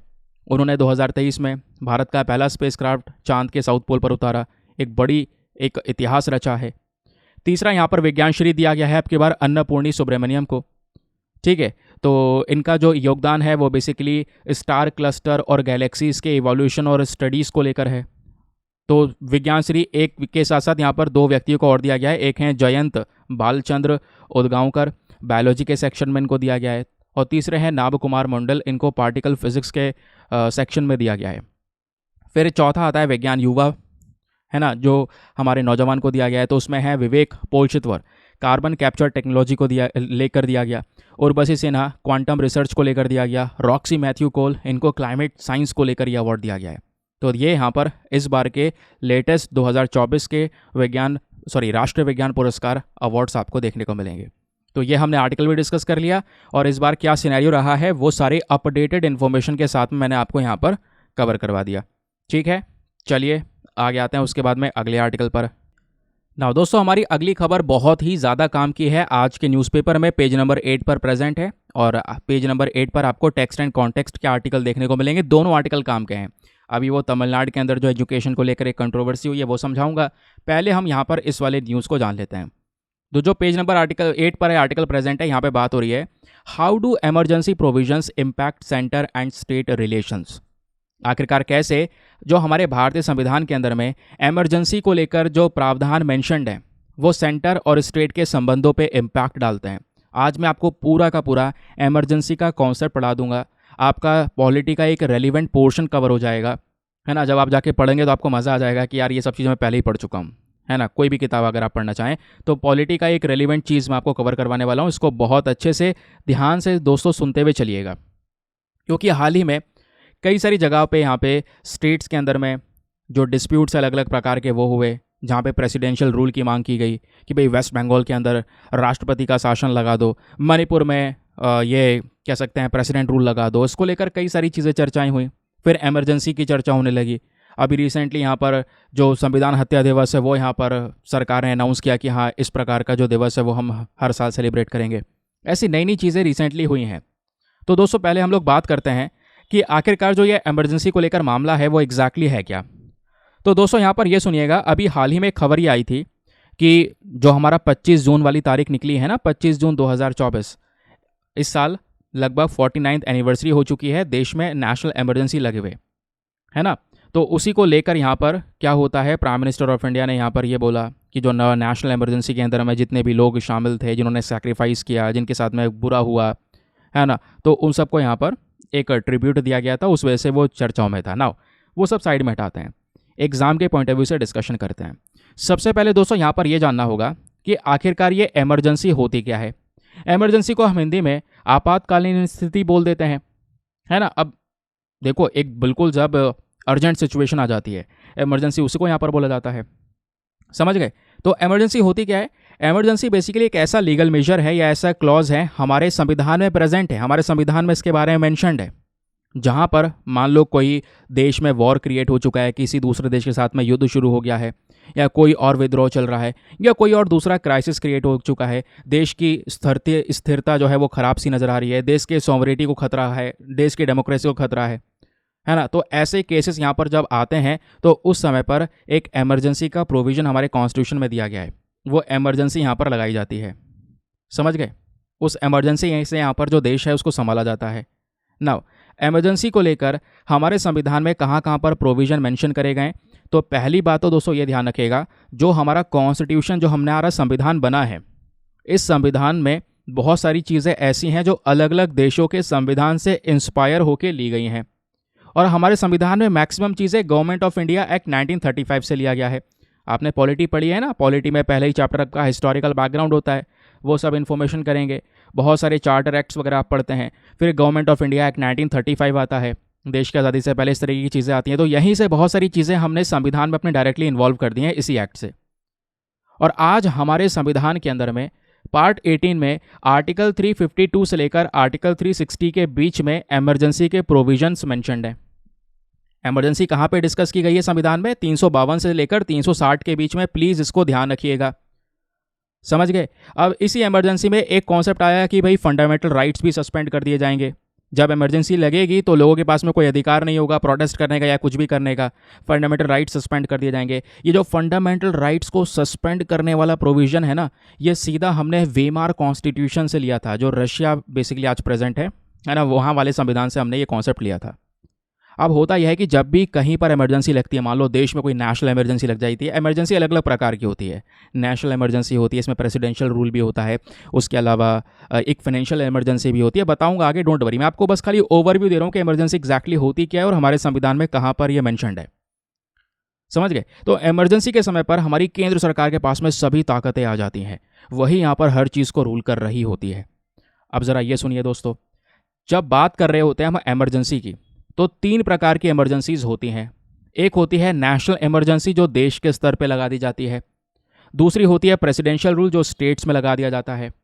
तीसरा होता है यहाँ पर फाइनेंशियल इमरजेंसी, जो बेसिकली फाइनेंशियल इनस्टेबिलिटी की वजह से लगाई जाती है। तो जब बात करते हैं हम लोग अपने नेशनल इमरजेंसी के बारे में, तो हमारे संविधान में, मैंने आपको बोला है ना, पार्ट 18 में आर्टिकल 352 से लेकर 360 तक ये इमरजेंसीज के बारे में डिस्कशन हुआ है। तो जो आर्टिकल नंबर अनुच्छेद जो 352 है, ये बात करता है नेशनल इमरजेंसी के बारे में। भाई हमारे देश में जब कोई वॉर, जब कोई युद्ध हो रहा होगा, या कोई बाहर से एग्रेशन हो रहा है, या कोई विद्रोह हो चुका है, तो उस केस में यहाँ पर ये नेशनल इमरजेंसी लगाई जाती है। और ये इमरजेंसी लगाने की ताकत प्रेसिडेंट के पास में होती है कि वो स्टेट ऑफ इमरजेंसी को डिक्लेयर कर देंगे अगर वो सेटिस्फाई होने लग रहा है कि हाँ देश में सिक्योरिटी खतरे में है, किसी वॉर की वजह से, किसी एक्सटर्नल इमरजेंसी की वजह से या इंटरनल इमरजेंसी की वजह से। क्योंकि जो आर्म्ड रेबेलियन वाला वर्ड है, पॉलिटी पढ़ी है तो आपको याद आ रहा होगा हर चीज़, है ना। ये जो टर्म है ना आर्म्ड रेबेलियन, ये हमारा जो 44th अमेंडमेंट हुआ था, संशोधन हुआ था 44वां वाला हमारे संविधान के अंदर में, उस समय पर हमने इंटरनल डिस्टर्बेंस का जो एक वर्ड था उसको हटाकर ये आर्म्ड रेबेलियन वर्ड ऐड किया था। याद रखिएगा, चाहो तो ऐड कर लो, 44th अमेंडमेंट से हमने ये किया था, है ना। आगे आते हैं। अब दोस्तों यहाँ पे क्या होता है कि ये जो डिक्लेरेशन है इसमें बहुत सारी पावर्स हैं, यानी कि नेशनल इमरजेंसी जब लगती है ना, तो इस समय पर लोगों के जो फंडामेंटल राइट्स हैं, आपके पास में संविधान में 12 से 35 तक सभी फंडामेंटल राइट्स हैं, आपके फंडामेंटल राइट भी सस्पेंड हो जाते हैं, कोई अधिकार नहीं बचता, आर्टिकल 20 और आर्टिकल 21 को छोड़कर, है ना। जीने का अधिकार तो रहेगा यार, है ना। तो वो सब चीज़ें को छोड़कर आपके सभी फंडामेंटल राइट्स भी आज सस्पेंड हो जाते हैं नेशनल इमरजेंसी के दौरान। ठीक है, इतनी बात क्लियर हो गई। अब इसको अप्रूवल कैसे मिलता है? आपके पार्लियामेंट के जो दोनों हाउसेस हैं, दोनों हाउसेस में स्पेशल मेजोरिटी से एक अप्रूवल लेने की ज़रूरत है, यानी कि राज्यसभा लोकसभा के अंदर में यहाँ पर with in the 1 month of issue of proclamation, यानी आपने नेशनल इमरजेंसी डिक्लेयर कर दी है, अनाउंस कर दी है, तो 1 महीने के अंदर अंदर हमारे राज्यसभा लोकसभा के अंदर स्पेशल मेजोरिटी से अप्रूवल मिलेगा, तभी नेशनल इमरजेंसी लगेगी। सवाल यह है, क्या ये इमरजेंसी कब हटाई जाती है? तो लोकसभा के अंदर रेजोल्यूशन पास करके या प्रेसिडेंट के माध्यम से इसको रिवोक किया जा सकता है। सवाल ये भी है, क्या हमारे देश में अभी तक नेशनल इमरजेंसी लगाई गई है? हाँ जी, 3 बार लगाई गई है। एक लगी थी 1962 में, एक लगी थी 1971 में, 1962 और 1971। ये वाली इमरजेंसीज आपको याद होंगी क्योंकि ये तारीखें पढ़कर आपको कुछ चीज़ें याद आ रही होगी। 1962 का वो समय था जब भारत और चाइना का वॉर हुआ था, है ना। उस समय पर ये वॉर की वजह से, क्योंकि वॉर का कॉन्सेप्ट है तो वॉर की वजह से इमरजेंसी लग गई थी। 1971 का वही बांग्लादेश लिबरेशन वॉर, 1971 का जो वॉर हो गया था इंडिया पाकिस्तान के बीच में, हमने यहाँ पर बांग्लादेश जो है स्पेशली उसकी हेल्प की। वो पहले ईस्ट पाकिस्तान था, उसको हटाकर यहाँ पे बांग्लादेश बना वो। तो उस दौरान भी यहाँ पे उस वॉर की वजह से भी क्या होता है, इमरजेंसी लगती है। तो ये 1962 और 1971 वाली इमरजेंसी में कोई दिक्कत नहीं है। लेकिन जो 1975 के अंदर में उस समय की प्राइम मिनिस्टर इंदिरा गांधी जी के थ्रू जो ये नेशनल इमरजेंसी लगाई गई थी, ये हमेशा यहाँ पर एक चर्चा का विषय बना रहता है कि ये वाली नेशनल इमरजेंसी बहुत गलत थी, ऐसा लोगों का कहना है। आगे मैं आपको इसके बारे में बताऊंगा कि ये वाली इमरजेंसी बिना बात के यहाँ पर लगाई गई 1975 वाली। तो हमारे देश में 3 बार नेशनल इमरजेंसीज लग चुकी हैं, तारीखें मैंने आपके सामने मेंशन कर दी हैं। क्लियर हो गया? चलिए, अब दूसरी प्रकार की इमरजेंसी होती है, वो है प्रेसिडेंशियल रूल, सीधा राष्ट्रपति का शासन। आपने कई बार ये सुना होगा। ये प्रेसिडेंट रूल के बारे में हमारे संविधान में आर्टिकल 356 के अंदर में मेंशन किया गया है। ध्यान से हर एक चीज़ को सुनना, क्योंकि मेंस का क्वेश्चन दूंगा लास्ट में। ये कब लगता है? जब यहाँ पर आपको दिख रहा है किसी पर्टिकुलर स्टेट के अंदर में कॉन्स्टिट्यूशन के हिसाब से कोई चीज़ नहीं चल रही है। समझ गए? कॉन्स्टिट्यूशन के हिसाब से, संविधान के हिसाब से वो अगर स्टेट नहीं चल रहा है तो उस समय पर गवर्नर इन्फॉर्म कर देंगे प्रेसिडेंट को कह देंगे, गवर्नर, उस राज्य का जो गवर्नर होगा वो प्रेसिडेंट को चिट्ठी लिख देगा कि भाई संविधान के हिसाब से कुछ नहीं चल रहा है, प्रेसिडेंट रूल लगा दो। तो यहाँ पर वो प्रेसिडेंट रूल लग जाएगा। और प्रेसिडेंट रूल को हम स्टेट इमरजेंसी भी बोल सकते हैं, क्योंकि ये स्टेट्स में लगाई जाती है। समझ गए ये बात? अब ये स्टेट के अंदर में इमरजेंसी लगाने के लिए क्या करना पड़ता है? मान लो आज ये स्टेट इमरजेंसी किसी राज्य में घोषित कर दी गई, तो उसके लिए अगेन आपको राज्यसभा और लोकसभा दोनों ही जगह से 2 महीने के अंदर अंदर एक स्पेशल मेजॉरिटी के साथ में अप्रूवल हासिल करना होगा। जैसे अप्रूवल मिल जाएगा, आपकी यहाँ पर ये स्टेट इमरजेंसी लग जाएगी। अब स्टेट इमरजेंसी हटाएगा कौन? प्रेसिडेंट के पास में हटाने की यानी रिवोक करने की ताकत भी है। समझ गए? तो जो प्रेसिडेंट रूल है ये हमारे देश में 100 बार से ज़्यादा लग चुका है, ऐसा यहाँ पे बोला जा रहा है। जगह जगह पे यहाँ पर कई बार ये ऐसे कह सकते हैं बड़े बड़े एग्जाम्पल्स हमारे पास में है जहाँ पे प्रेसिडेंट रूल या राष्ट्रपति शासन लगाया गया है।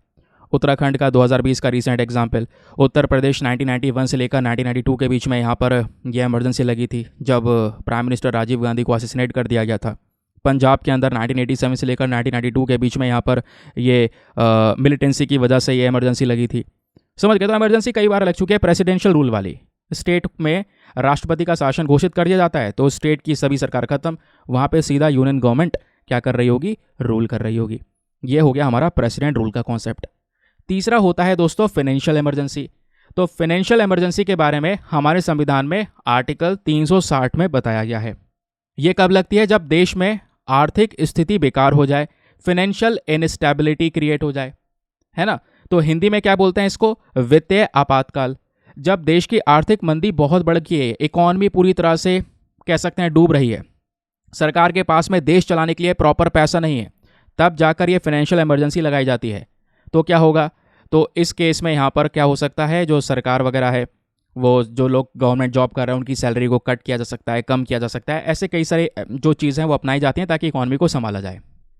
तो फाइनेंशियल स्टेबिलिटी के केस में फाइनेंशियल इमरजेंसी लगेगी। लेकिन फाइनेंशियल इमरजेंसी लगाने के लिए कैसे अप्रूवल होगा? अगेन मान लो अगर आज घोषणा हो जाती है इस इमरजेंसी की, तो 2 महीने के अंदर अंदर फिर से आपको दोनों हाउसेज से यानी राज्यसभा लोकसभा से सिंपल मेजोरिटी में अप्रूवल चाहिए होगा ना। इसको रिवोक करने की ताकत अगेन प्रेसिडेंट के पास में, वो इस इमरजेंसी को हटा भी सकते हैं। क्वेश्चन यह है क्या देश में लगी है? देखिए, फाइनेंशियल इमरजेंसी इकलौती इमरजेंसी है जो भारत को कभी फेस नहीं करनी पड़ी और हम यही चाहेंगे ना ही आगे कभी हमें देखनी पड़े, है ना। तो अभी तक यहाँ पे भारत में फाइनेंशियल इमरजेंसी नहीं लगी है। प्रेसिडेंट रूल कई बार लग चुका है, नेशनल इमरजेंसी 3 बार लग चुकी है, बट फाइनेंशियल इमरजेंसी इंडिया ने फेस नहीं की है। सिंपल। तो ये हो गया यहाँ पे हमारे इमरजेंसी के सभी इंपॉर्टेंट चीज़ें। लेकिन आपको पता है जो ये इमरजेंसी के प्रावधान है संविधान के अंदर में, इसको लेकर कई बार क्रिटिसिज्म होता है, इसकी आलोचनाएं होती हैं कि सर ये इमरजेंसी के प्रोविजन सही नहीं है, इससे इंडिया की जो डेमोक्रेसी है वो खतरे में आ जाती है, कई बार गवर्नमेंट इसका गलत उपयोग कर सकती है। क्योंकि पहला क्वेश्चन यही आता है दोस्तों। अब मैं आपको कुछ बेसिक चीज़ें बता रहा हूँ, इसको सुनिएगा। पहला क्वेश्चन क्या ये आता है कि क्या जो हमारी जुडिशरी है वो जुडिशरी इस इमरजेंसी के प्रोविजंस को रिव्यू कर सकती है या नहीं कर सकती है। तो सुप्रीम कोर्ट के पास में दोस्तों कई सारी गाइडलाइंस, यहाँ पे सुप्रीम कोर्ट ने एक केस देखा, वैसे वो केस है SR Bommai versus union of India. 1994 का केस याद है या नहीं याद है? कई बार मैंने आपको बोमई वाला केस पढ़ाया है दोस्तों। ये बहुत इंपॉर्टेंट केस है इमरजेंसी की जब भी बात होती है। इस केस में 1994 का केस है। सुप्रीम कोर्ट ने यहाँ पर यह बोला कि जब भी आप प्रेसिडेंट रूल लगाएंगे तो यहाँ पे जुडिशियल रिव्यू भी होगा, यानी जुडिशरी देखेगी पहले कि सरकार बिना फालतू में प्रेसिडेंट रूल तो नहीं लगा रही है। कहीं गवर्नमेंट को लग रहा है कि भाई ये स्टेट हमारे हिसाब से नहीं चल रहा है, प्रेसिडेंट रूल लगा दो, नहीं, ऐसे तो डेमोक्रेसी खतरे में आ जाएगी। तो इस पर जुडिशियल रिव्यू यहाँ पे सुप्रीम कोर्ट ने बोला कि जजेस भी एक बार देखेंगे, जुडिशरी चेक करेगी कि सही लग रहा है नहीं लग रहा है, क्योंकि एक बार पहले प्रेसिडेंट को सेटिस्फाई होना पड़ता है। मान लो प्रेसिडेंट को किसी तरह से सेटिस्फाई कर दिया और किसी स्टेट में प्रेसिडेंट रूल लगा दिया गया, तो यहाँ पे जुडिशरी पहले चेक करेगी कि प्रेसिडेंट ने जो यहाँ पर ये इमरजेंसी लगाई है वो रेलिवेंट पोर्शन पे लगाई है या नहीं लगाई है, या बिना बात के इलॉजिकल बेसिस पे लगा दी है। समझ गए? क्योंकि इससे बहुत सारी प्रॉब्लम्स क्रिएट होती हैं। तो ये यहाँ पे बोला जा रहा है, क्योंकि आप जैसी प्रेसिडेंट रूल लगता है, जो आपकी राज्यसभा की जो स्टेट लेजिस्लेटिव असेंबली वगैरह होती है, राज्यसभा बोल रहा हूँ, राज्य की जो स्टेट लेजिस्लेटिव असेंबली होती है, ये डिसॉल्व वगैरह हो जाती है, आपको पता होगा, पार्लियामेंट से जैसी अप्रूवल मिलता है स्टेट इमरजेंसी के लिए। लेकिन तब तक यहाँ पे प्रेसिडेंट ही इन सब चीज़ों को देख सकते हैं। तो इसको चेक करने के लिए जुडिशियल रिव्यू का कॉन्सेप्ट यहाँ पे ऐड किया गया है, ध्यान रखिए, और वो एसआर बोमई वाले केस से ऐड किया गया। नाउ अब चीज़ ये है दोस्तों, जैसे हम ये डिस्कस कर रहे थे कि जो ये इमरजेंसी है इसको लेकर क्या क्रिटिसिजम्स होते हैं। आलोचना ये होती है कि इससे कहीं ना कहीं जो कॉन्स्टिट्यूशन का फेडरल कैरेक्टर है वो डैमेज हो रहा है। आपको पता है संविधान में हम क्या बात करते हैं, फेडरल स्ट्रक्चर की बात करते हैं। फेडरल स्ट्रक्चर क्या होता है, संघवाद का ढांचा, जहाँ पे हमारे संविधान ने राज्य को यानी स्टेट को उनकी पावर्स दी हैं और यूनियन गवर्नमेंट को उनकी सेपरेट पावर्स है। दोनों की पावर्स अलग अलग हैं लेकिन साथ में मिलकर ये काम करते हैं। इमरजेंसी के मामले में सारी पावर किसके पास में चली जाएंगी, केंद्र सरकार के पास चली जाएंगी। तो वो बोला जा रहा है कि भाई इससे आपका फेडरल कैरेक्टर डैमेज हो जाता है। समझ गए? सभी पावर्स केवल स्टेट के पास में, सॉरी, यूनियन के पास में चली जाती हैं। इससे यहाँ पे क्या हो सकता है, जो प्रेसिडेंट है वो डिक्टेटर बन सकता है, क्योंकि प्रेसिडेंट के पास में सारी पावर्स हैं इमरजेंसी को लगाने की। तो फिर प्रेसिडेंट वो यहाँ पे उस पर्टिकुलर स्टेट को संभालेगा या उन चीज़ों को देखेगा, चाहे किसी भी इमरजेंसी की बात हो। तो वो डिक्टेटर बन सकता है, एज अ डिक्टेटर के तौर पर लीड कर सकता है। इससे यहाँ पे देश के अंदर में जो फंडामेंटल राइट्स होते हैं लोगों के, वो छीन लिए जाते हैं, वो एक बड़ी दिक्कत है ना, ये यहाँ पे बोला जा रहा है। उसके अलावा आज के समय पर कोई भी जो मॉडर्न डेमोक्रेटिक कंट्री है उनके पास में ऐसा कोई प्रोविज़न नहीं है उनके संविधान में, बट भारत के पास में अभी भी ये प्रोविजंस है, ऐसा यहाँ पे बोला जा रहा है। और कई बार पुरानी सरकारों की बात करेंगे तो उन्होंने कोशिश भी की है ऐसा कि वो सरकार के पास में श्योर तरीके से पूरी पावर दे दी जाए, लेकिन वो तो कोर्ट आ गया बीच में, कोर्ट ने यहाँ पर बचा लिया। तो कहोगे ऐसा क्यों बोल रहे हैं? ऐसा मैं इसलिए बोल रहा हूँ क्योंकि मैंने अभी आपको स्टार्टिंग में बोला ना कि 1962 में नेशनल इमरजेंसी लगी, कोई क्वेश्चन नहीं करता। 1971 में नेशनल इमरजेंसी लगी, अगेन कोई क्वेश्चन नहीं करता, क्योंकि वॉर वाले सिनेरियो था। लेकिन जो 1975 में इंदिरा गांधी जी के थ्रू इमरजेंसी लगाई गई थी, इसको लेकर हमेशा से एक इशू क्रिएट रहता है, एक डिस्प्यूट बना रहता है, क्योंकि यहीं पर दोस्तों बहुत सारी चीज़ें हुई। सेंट्रल गवर्नमेंट लगातार हर चीज़ अपने हाथ में लेने की कोशिश कर रही थी। जुडिशियल रिव्यू को लिमिट कर दिया गया था। संविधान में जो 39th अमेंडमेंट एक्ट है, 39th अमेंडमेंट एक्ट पास किया गया 1975 में। यहाँ पे आप ये लगा लो केंद्र सरकार के पास में हर एक प्रकार की पावर जा चुकी थी, जुडिशरी कुछ नहीं कर सकती, सभी पावर्स यहाँ पे पार्लियामेंट इनके पास में है, ऐसा यहाँ पे बोला जा रहा है। फंडामेंटल राइट्स ये लोग छीन सकते हैं, ऐसा कुछ हो गया था। बट हुआ क्या, बाद में चीज़ों को रेक्टिफाई किया गया, चीज़ों को बदलाव किया गया, है ना। यहाँ पर कह सकते हैं कोर्ट बीच में आया, उन्होंने ये बोला कि भाई आप फंडामेंटल राइट सस्पेंड कर पाएंगे, ठीक है, लेकिन आर्टिकल 21 राइट टू लाइफ ये थोड़ी ना सस्पेंड हो सकता है। आप जीने का अधिकारी छीन लेंगे लोगों का, जुडिशियल रिव्यू आप नहीं छीन सकते। तो ये सब 44th अमेंडमेंट एक्ट में वापस ऐड किया गया कि भाई जुडिशरी भी यहाँ पर शामिल रहेगी, वो चेक करेगी कि आपने सही तरीके से इमरजेंसी लगाई है या नहीं लगाई है। समझ गए? तो ये कुछ यहाँ पे पर्टिकुलर सिनेरियो है। आई होप आपको क्लैरिटी बिल्कुल मिल चुकी है। नाउ आपके सामने एक मेंस का क्वेश्चन है, इसको अटेम्प्ट कीजिएगा। मैं देखना चाहूँगा कि आपने कितने अच्छे से हर एक चीज़ को समझा है। तो आज का क्वेश्चन यह है, do you think emergency provisions included in the Indian Constitution is a blot on Indian democracy? Blot मतलब क्या होता है? ब्लॉट मतलब होता है यहाँ पर आप कह सकते हैं एक धब्बा, है ना। तो इसको यहाँ पे समझाना है, यानी क्या आपको लगता है कि जो इमरजेंसी को लेकर प्रोविजंस हमारे भारतीय संविधान में है वो भारत के डेमोक्रेसी के ऊपर, यानी लोकतंत्र के ऊपर में एक धब्बा है? समझाइए अगर आपको ऐसा लगता है तो। नहीं लगता है तो क्यों नहीं लगता है, अपना आंसर आपको देना है क्रिटिकली एग्जामिन के तौर पर। एक बार हिंदी में रीड कर देता हूं ताकि हिंदी माध्यम वाले एस्पिरेंट भी अच्छे से पढ़कर एक बढ़िया सा आंसर दे सकें। तो क्वेश्चन यह है, क्या आपको लगता है कि भारतीय संविधान में शामिल आपातकालीन प्रावधान भारतीय लोकतंत्र पर धब्बा है, समालोचनात्मक परीक्षण कीजिए 250 शब्दों में। आंसर लिखने के बाद में कहाँ पे सबमिट करना है, टेलीग्राम पर जाइएगा, वहाँ पे जाके सर्च बॉक्स में लिखना दीपक यादव एजुकेशन मेंस ग्रुप। जैसे आप फुल फॉर्म लिखोगे मेरा टेलीग्राम चैनल मिलेगा, जहाँ पे ऑलरेडी 78,000 से ज़्यादा लोग जुड़ चुके हैं। आप भी जुड़कर अपने आंसर्स को लिखकर वहाँ पे सबमिट कर सकते हैं। अपने आंसर को सबमिट करने के साथ साथ एक छोटा सा काम और करना है, एटलीस्ट सभी लोग को 2-2 आंसर्स रिव्यू कर रहे हैं। जब आप सभी लोग 2-2 आंसर्स को रिव्यू करेंगे दोस्तों, तो आपको बहुत सारे फ़ायदे होंगे। आपको कुछ इंपॉर्टेंट पॉइंट्स मिलेंगे जो आप अपने नोट्स में इंक्लूड कर पाएंगे। सामने वाले के आंसर में अगर कोई मिस्टेक होती है तो आप उनको बता सकेंगे कि यहाँ पर हमको इंप्रूवमेंट की आवश्यकता है। इस प्रकार से कोऑपरेटिव वे में वो पूरा का पूरा ग्रुप काम कर रहा है। चलिए अगले न्यूज़ आर्टिकल पर आते हैं। अगली खबर ये भी पेज नंबर 8 पर है, टेक्स्ट एंड कॉन्टेक्स्ट के पेज पर ही प्रेजेंट है। तो यहाँ पे बात हो रही है why is Tamil Nadu education funding on hold. देखो हुआ यहाँ पर यह है कि कुछ ऐसी स्कीम्स हैं, आपने समग्र शिक्षा फंड्स के बारे में सुना होगा। जो समग्र शिक्षा फंड है ये पर्टिकुलर स्कीम सरकार ने स्टार्ट की, जहाँ पे केंद्र सरकार हमारे राज्य सरकारों को फंड्स प्रोवाइड करवाती है, पैसा प्रोवाइड करवाती है एजुकेशन को बेहतर करने के लिए उन राज्यों में। तो तमिलनाडु सरकार ये बोलती है कि भाई हमको यहाँ पर ये फंड मिले ही नहीं है इस साल का पैसा मिलना चाहिए था, लेकिन केंद्र सरकार ये वाला पैसा नहीं भेज रही है। क्यों? तमिलनाडु सरकार का कहना है क्योंकि हमने केंद्र सरकार की नेशनल एजुकेशन पॉलिसी को रिजेक्ट कर दिया है इस वजह से। तो ये चीज़ सही नहीं है, सेंट्रल गवर्नमेंट को पैसा भेजना चाहिए स्टेट गवर्नमेंट को, ऐसा यहाँ पर तमिलनाडु सरकार का कहना है।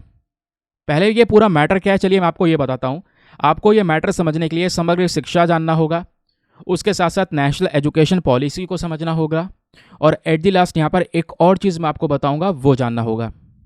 चलिए एक एक करके शुरुआत करते हैं, तब आपको ये ओवरऑल आर्टिकल समझ में आएगा। जीएस पेपर नंबर 2 एजुकेशन के लिए रेलिवेंट है, और आपका गवर्नमेंट पॉलिसीज़ और स्कीम का टॉपिक आता है, सिलेबस का हिस्सा है, वहाँ से भी आप इसको लिंक कर पाएंगे। तो समग्र शिक्षा स्कीम क्या है दोस्तों, ये जानिए। ये एक इम्पॉर्टेंट ऐसी स्कीम है जो स्कूल एजुकेशन के लिए प्रोवाइड करवाई जाती है, और ये एक ऐसी स्कीम है जो प्री नर्सरी से लेकर जो क्लास 12 का बच्चा है उसको कवर करती है। इस स्कीम में मेन पर्पस क्या है कि स्कूल एजुकेशन को अफोर्डेबल किया जा सके। और ध्यान रखिए समग्र शिक्षा स्कीम के अंदर में 3 स्कीम्स को जोड़ दिया गया है, और वो 3 स्कीम्स कौन कौन सी हैं? इसके अंदर ही सर्व शिक्षा अभियान भी आता है, राष्ट्रीय माध्यमिक शिक्षा अभियान भी आता है, और टीचर एजुकेशन भी इसी के अंडर में आता है। तो ये बड़े लेवल की स्कीम है समग्र शिक्षा स्कीम। इतनी बड़ी है कि इस स्कीम के अंदर में 1.16 मिलियन स्कूल्स को कवर किया गया है। 156 मिलियन बच्चे इस स्कीम के अंडर में आ रहे हैं। 5.7 मिलियन टीचर्स जो हैं, teachers of government aided schools, उनको इसमें कवर किया गया है। नाउ सवाल ये भी आएगा, ये स्कीम इतनी बड़े लेवल पर काम कर रही है तो इसको इम्प्लीमेंट कैसे किया जाता है? तो दोस्तों यहाँ पे ये समझिए, ये एक प्रकार की सेंट्रली स्पॉन्सर्ड स्कीम है। अब आपको पता है ना, एक होती है सेंट्रली स्पॉन्सर्ड स्कीम और एक होती है centrally sector scheme. Centrally sponsored scheme का मतलब ये होता है जहाँ पे केंद्र सरकार और राज्य सरकार दोनों मिलकर पैसा खर्च करके उस स्कीम को इम्प्लीमेंट कर रहे होते हैं। सेंट्रली सेक्टर स्कीम का मेन पर्पस क्या होता है? जहाँ पर केवल और केवल केंद्र सरकार सारे फंड्स को खर्च कर रही होती है। तो बताया यहाँ पर यह जाता है कि जो हमारी ये समग्र शिक्षा स्कीम है ये सेंट्रली स्पॉन्सर्ड स्कीम है। स्पॉन्सर्ड मतलब यहाँ पे केंद्र सरकार राज्य सरकार मिलकर फंडिंग करेंगे। तो मान लो कोई स्टेट है तो जहाँ पे 60% केंद्र सरकार देगी, 40% राज्य सरकार देगी, और उस बेसिस पे खर्चा होगा। तो ये स्कीम कब लेकर आई गई थी? हमारे मिनिस्ट्री ऑफ एजुकेशन ने साल 2018 में इसको लॉन्च किया था। समझ गए ये बात? समग्र शिक्षा के बारे में हर एक एस्पेक्ट क्लियर हो गया कि यहाँ पे केंद्र सरकार राज्य सरकार मिलकर फंडिंग करते हैं। ऐसे ही दोस्तों यहाँ पर एक और हमारा इंपॉर्टेंट स्कीम है जिसको बोलते हैं पीएम श्री स्कीम। ये काफ़ी चर्चाओं में भी रिसेंटली देखने को मिली। पीएम श्री की फुल फॉर्म है PM schools for rising India scheme. इस स्कीम को अभी जल्दी 2022 के अंदर में अप्रूवल मिला था हमारी सरकार के माध्यम से। और ध्यान रखिए पीएम श्री स्कूल स्कीम भी सेंट्रली स्पॉन्सर्ड स्कीम है। क्या होती है सेंट्रली स्पॉन्सर्ड स्कीम? आपको बता चुका हूँ। ये पीएम श्री स्कूल का मेन पर्पस है कि ऐसे 14,500 स्कूल्स को डेवलप करना, नेशनल एजुकेशन पॉलिसी 2020 को ज़्यादा से ज़्यादा प्रमोट करना इस स्कीम का मेन पर्पस है। जो आज के समय पर हमारी elementary, secondary, senior secondary schools हैं, आज के समय पर जो ये रन कर रहे हैं सेंट्रल गवर्नमेंट के माध्यम से, केंद्र सरकार चला रही है, राज्य सरकार चला रही है, या लोकल कोई गवर्नमेंट चला रही है, उन स्कूल्स के लिए यहाँ पर इस स्कीम को लेकर आया गया कि भाई इन स्कूल्स के अंदर में पढ़ाई को और ज़्यादा बेहतर किया जाएगा। और इस स्कीम के अंदर में जो टोटल कॉस्ट खर्ची जाएगी लगभग 27,360 करोड़ रुपए खर्चेंगे। जिसमें से केंद्र सरकार 18,128 करोड़ देगी 2027 तक, और जो बाकी बचा कुचा पैसा है वो यहाँ पर स्टेट गवर्नमेंट खर्चेंगी। क्यों? क्योंकि ये एक प्रकार की सेंट्रल स्पॉन्सर्ड स्कीम है, जैसे मैंने आपको पहले ही बता दिया। समझ गए? तो इसका मेन पर्पस क्या है कि भाई जितने भी यहाँ पे हमारे स्कूल्स हैं उनके अंदर में चीज़ों को बेहतर करना, पढ़ाने का जो तरीका है उसमें नए नए इनोवेटिव स्टाइल्स ऐड करना, स्पोर्ट्स ऐड करना, आर्ट बेस्ड ऐड करना, टॉय बेस्ड लर्निंग यानी खिलौनों के माध्यम से चीज़ों को समझाना। तो पीएम श्री का कॉन्सेप्ट ये था, जिसमें आज के समय पर अगर आप देख पाएंगे इस डैशबोर्ड में ऑनलाइन करंट समय पर 10,077 स्कूल्स प्रेजेंट हैं, जिसमें से 839 केंद्र विद्यालय हैं, 599 नवोदय हैं जो यहाँ पर सेंट्रल गवर्नमेंट रन कर रही है। बाकी यहाँ पर 8,000 से ज़्यादा स्कूल्स वो हैं जो कि स्टेट गवर्नमेंट और लोकल गवर्नमेंट रन कर रही है। सब पीएम श्री स्कीम के अंडर में आ रहे हैं। और अगर आज हम भारत में राज्यों के हिसाब से देखें तो यूपी के पास में सबसे ज़्यादा पीएम श्री वाले स्कूल्स हैं जहाँ पे सेंट्रल गवर्नमेंट की फंडिंग आती है ना। उसके अलावा महाराष्ट्र है दूसरे नंबर पर और तीसरे नंबर पर है हमारा आंध्र प्रदेश। तो पीएम श्री स्कूल अगर कोई बन जाता है, उसको ये टैग मिल जाता है, तो उसको फ़ायदे क्या मिलते हैं दोस्तों? बहुत सारा पैसा मिलता है सेंट्रल गवर्नमेंट की साइड से। उसको नेशनल एजुकेशन पॉलिसी पे फोकस करना होता है। उसके अंदर में एनवायरमेंट फ्रेंडली स्ट्रक्चर बनाए जाते हैं, solar panel, LED lights, nutrition, garden, waste management, ऐसी सब चीज़ें होती हैं जहाँ पे एक अच्छा एनवायरमेंट क्रिएट किया जाता है। एक अवेयरनेस लोगों को बताई जाती है सस्टेनेबल डेवलपमेंट के बारे में। अच्छी टीचिंग होती है, टीचिंग मेथड्स में सुधार किए जाते हैं, नई स्किल्स ऐड की जाती हैं, टीचर्स को ट्रेन किया जाता है। फिर उस स्कूल का ओवरऑल परफॉर्मेंस कैसा है, बच्चों का परफॉर्मेंस कैसा है, उसको यहाँ पर टेस्ट किया जाता है। तो ये सब चीज़ें यहाँ पर फीचर्स के तौर पर नज़र आती हैं पीएम श्री स्कूल में, इस बात को ध्यान रखिएगा। तो दोस्तों यहाँ पे होता यह है कि जो तमिलनाडु सरकार है इनको समग्र शिक्षा स्कीम के तहत फंड्स नहीं मिले हैं इस साल के, ऐसा यहाँ पे तमिलनाडु की सरकार का कहना है। तो ऐसा क्यों? क्योंकि यहाँ पर तमिलनाडु की सरकार बोलती है कि अगर हमें यहाँ पे फंड्स लेने होंगे तो हमें पीएम श्री स्कूल वाला स्कीम है वो भी इम्प्लीमेंट करी गई है, और उसके लिए वैसे 60:40 का रेशियो है। कुछ पैसा हमारे पास में आना था, सेंट्रल गवर्नमेंट को 2,152 करोड़ रुपए देने थे, बट अभी इंस्टॉलमेंट यहाँ पर नहीं आया है।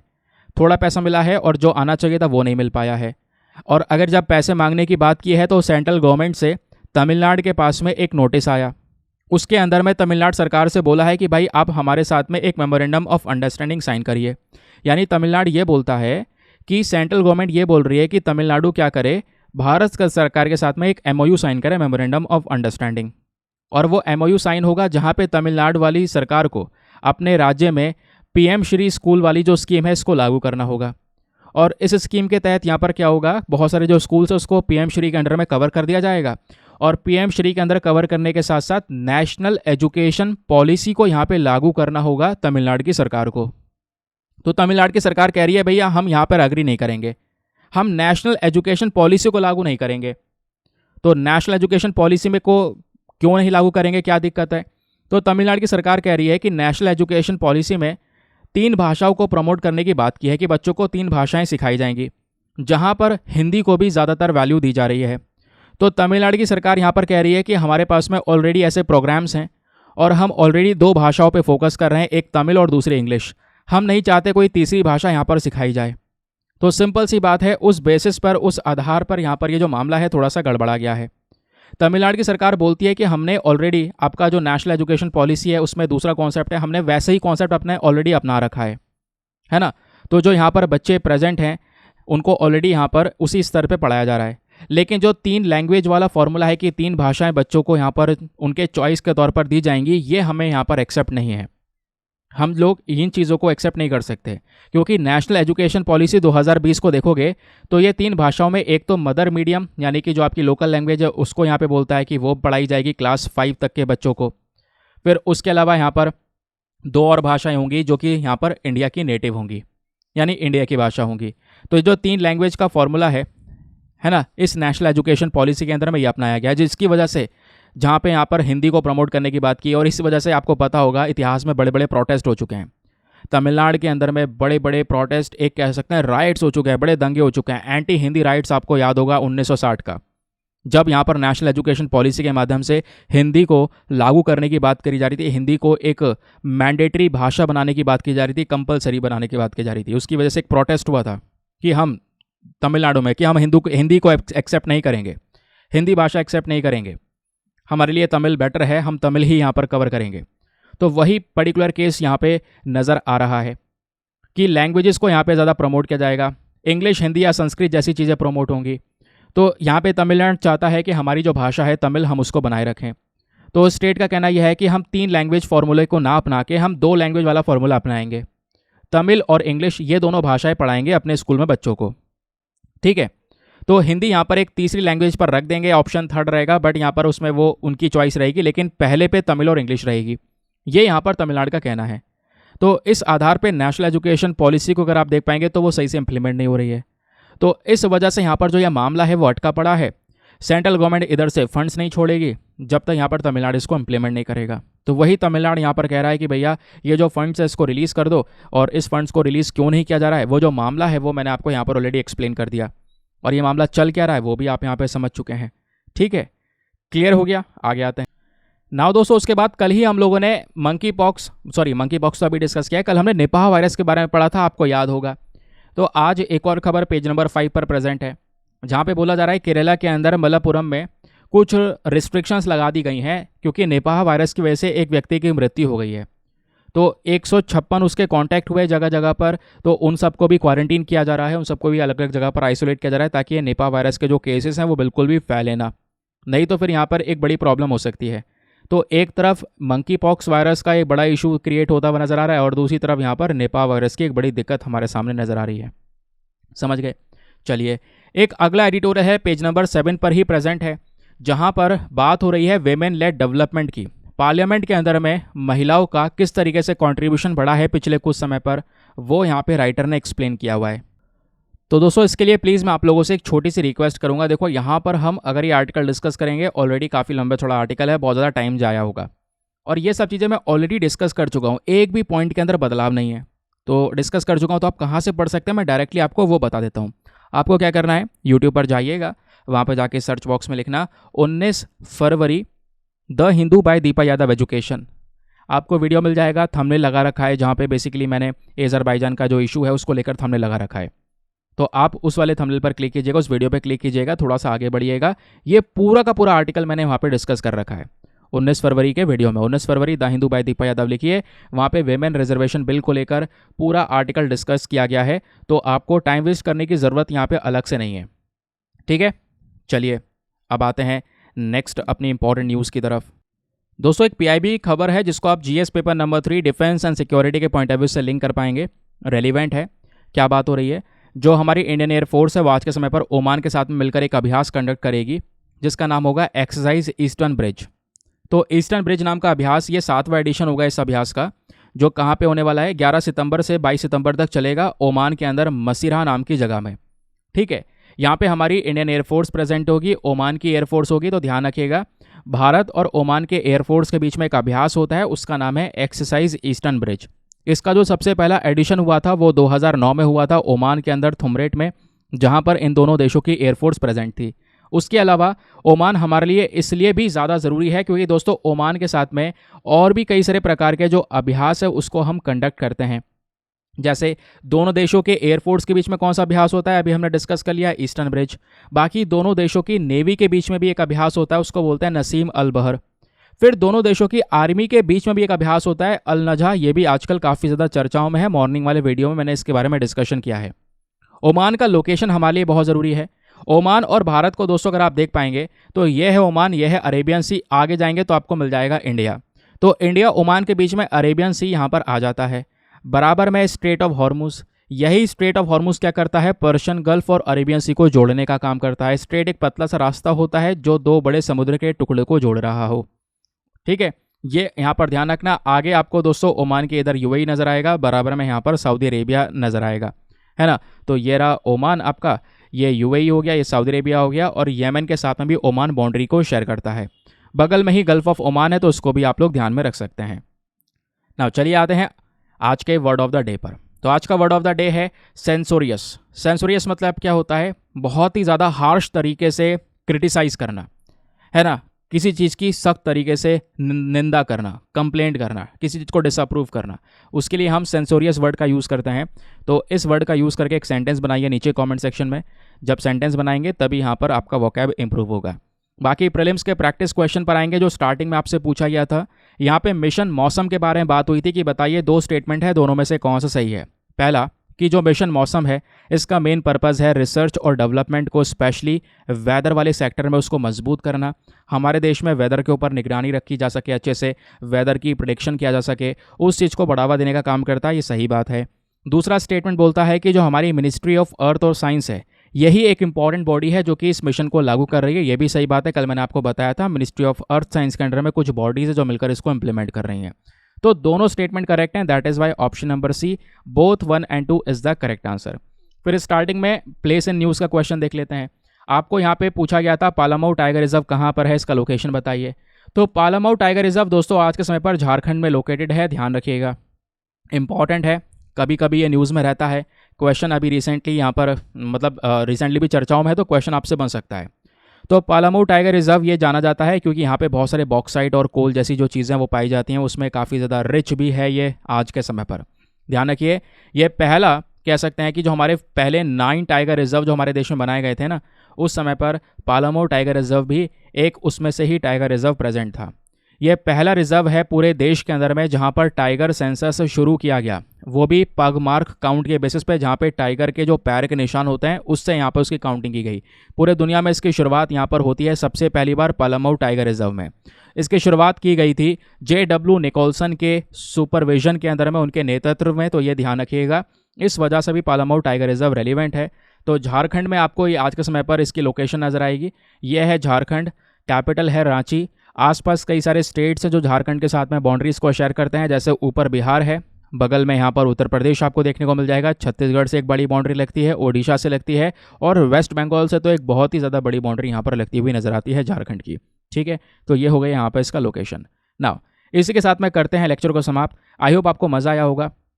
अपना कोई भी यहाँ पर जो ओपिनियन है लेक्चर के बेसिस पे लिख सकते हैं, आपको कैसा लगा लेक्चर, अपना फीडबैक वगैरह मेंशन कीजिएगा नीचे कमेंट सेक्शन में।